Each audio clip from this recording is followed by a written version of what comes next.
नमस्कार मित्रों, आप सभी का हमारे चैनल श्री राम परिवार में हार्दिक स्वागत है। मित्रों, हमने आपको पिछले वीडियो में कृषि से संबंधित एक यंत्र के बारे में बताया था।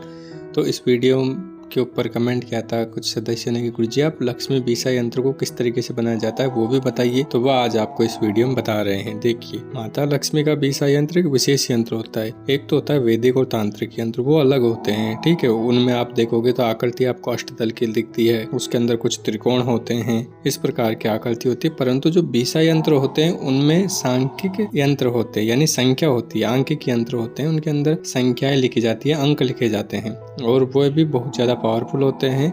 बीसा यंत्र अपना लाभ बहुत जल्दी दिखाते हैं। जैसे 15 का यंत्र है, वो 15 का बीसा यंत्र होता है एक प्रकार से, और बहुत ही अच्छे से अपना लाभ भी दिखाता है। 15 का यंत्र जो होता है वो हमने जितने भी लोगों को दिया अब तक, पैसों से रिलेटेड सबसे अच्छा यंत्र वही है। वो बहुत ज्यादा लाभ लोगों को देता है, लोगों को आगे भी बढ़ाता है, साथ में लोगों को रोजगार दिलवाता है, उनकी रक्षा भी करता है। तो 15 का यंत्र, अगर पैसों के मामले में बात की जाए, जो हम अपने अनुभव पे बताएं, तो 15 का यंत्र सबसे उत्तम है। कोई लोग लक्ष्मी यंत्र को रखना पसंद करते हैं, लेकिन 15 का यंत्र उससे भी उत्तम है, क्योंकि 15 के यंत्र में माता लक्ष्मी की शक्तियां भी निहित होती हैं। लक्ष्मी यंत्र केवल लक्ष्मी देवी की शक्ति से ही भरा होता है, लेकिन 15 का यंत्र माता लक्ष्मी, गणेश जी और माता दुर्गा तीनों की शक्ति के साथ आपके पास आता है, जिससे आपका कार्य, हर कार्य आपका सफल हो जाए। वो गणेश जी की जिम्मेवारी होती है, तो कार्य भी आपका सफल होता है। धन रुके, धन की व्यवस्था वो माता लक्ष्मी की जिम्मेवारी होती है, तो धन भी आपको मिलता है। साथ में आपको रक्षा भी मिलती है कि भाई जो भी काम करो उसमें कोई दिक्कत खड़ी ना कर सके, तो माता दुर्गा वो कार्य करती हैं।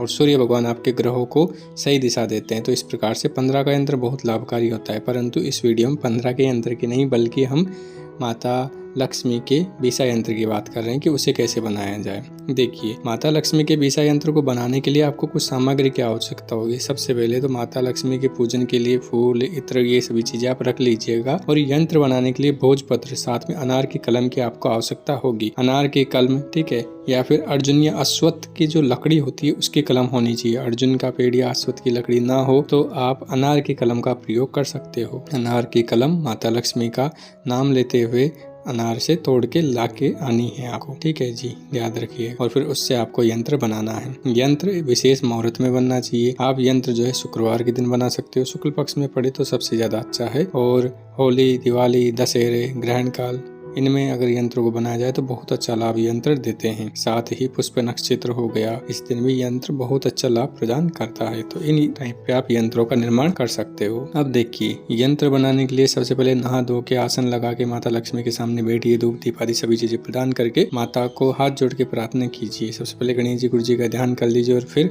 माता से प्रार्थना करनी, और हाथ में जल लेकर संकल्प लेना कि हे माँ भवानी, हम आपके यंत्र का निर्माण कर रहे हैं, आपके यंत्र का संकल्प ले रहे हैं, ये पूर्ण रूप से बने, पूर्ण से आपकी ऊर्जा इसके अंदर आए और हमारे सभी कार्यों को सफल करे। इस प्रकार से संकल्प लेके आप माता के सामने जल छोड़िए, माता को धूप दीप से चीजें प्रदान कीजिए। और उसके बाद में भोजपत्र लीजिए। भोजपत्र को पहले से जल से साफ कर लीजिएगा और सुखा लीजिएगा, ठीक है जी। भोजपत्र लीजिए, उस पर 1-2 जल की छींटे मार के उसको साफ कर लीजिए। और फिर अनार की कलम से आपको यंत्र बनाना है। पहले से ही केसर, कुमकुम, अष्टगंध या लाल चंदन की इंक आप बना लीजिएगा, शाही बना लीजिएगा। और अनार की कलम से आपको यंत्र का निर्माण करना है। यंत्र निर्माण करने के बाद में आपको यंत्र की पूजा करनी है, ठीक है जी। यंत्र की पूजा कीजिए, धूप दीप दिखाइए, अक्षर आदि सभी चीजें प्रदान कीजिए, पुष्प प्रदान कीजिए और माता के चरणों में रखिए। यंत्र को एक चावल की डेरी बना के और यंत्र की आरती आदि सभी चीजें कीजिए। फिर यंत्र को प्रणाम करके, माता को प्रणाम करके, माता लक्ष्मी के मंत्र का 11 माला जाप आपको करना है।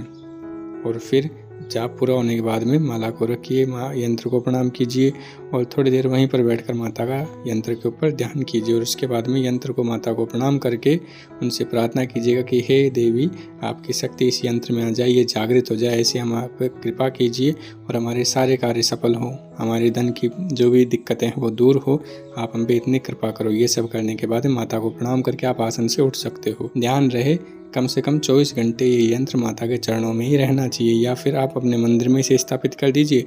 वहाँ पर नियमित रूप से माता के साथ साथ इसकी भी पूजा होती रहेगी, तो ये आपको लाभ प्रदान करेगा। बाद में आप इस यंत्र को अपने पर्स में भी रख सकते हो, कार्यस्थल पर स्थापित कर सकते हो, या फिर आप अपनी तिजोरी में भी इस यंत्र को रख सकते हो, या इसका ताबीज भी बना सकते हो। तो आपको ये लाभ प्रदान करेगा। आपको सारी जानकारी वीडियो में प्रदान कर दी है, यंत्र आपको दिखा दिया है कि कैसा यंत्र बनाना है। कोई चीज नहीं समझ आई हो तो आप पूछ लीजिएगा, हर चीज हम आपको वापस से समझा देंगे। आप सभी ने पूरी वीडियो देखा, इसके लिए तहे दिल से हार्दिक धन्यवाद करते हैं। और कोई दिक्कत आ रही हो और कोई चीज़ बनाना आपको सीखनी है, कोई साधना, कोई सामग्री या कोई पुस्तक आपको चाहिए तो वो बताइए, उसकी भी व्यवस्था हम आपके लिए ज़रूर करेंगे। आपने पूरी वीडियो को देखा, इसके लिए तहे दिल से हार्दिक धन्यवाद करते हैं। जय माँ भवानी, माँ भवानी आप सभी का कल्याण करे।